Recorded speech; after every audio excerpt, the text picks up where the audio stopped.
মা হয়তো ভেবেছে আমি মায়ের জন্মদিন ভুলে গেছি। মাকে একটা ফোন করি। কে আবার এখন ফোন করলো? মনা, মনা তো এক্ষুনি গেল, ও আবার ফোন করছে কেন? হ্যাঁ বল। বলছি দেখো তো টেবিলের উপর আমি পার্সটা ফেলে এসেছি, ওইটা আমায় একটু এনে দাও তো, আমি বাইরে দাঁড়িয়ে আছি। ও ঠিক আছে, আমি এক্ষুনি দেখছি, তুই একটু ধর। দেখি, মানু তো বললো এখানে রাখা আছে পার্সটা, কই পাচ্ছি না তো। এটা কি, কি আছে এর মধ্যে? শাড়ি? কি রে, তোর পার্সটা তো খুঁজে পেলাম না, কিন্তু এই শাড়িটা কার? তুমি কি ভাবলে আমি তোমার জন্মদিন ভুলে গেছি? হ্যাপি বার্থডে মা, তুই তাহলে আমার জন্মদিনের কথা ভুলিসনি। আর ওই শাড়িটা তোমার জন্য।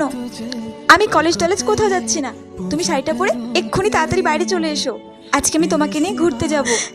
হ্যাঁ হ্যাঁ, আমি এই শাড়িটা পরে এক্ষুনি আসছি, তুই একটু দাঁড়া। আমার ধারণা ভুল।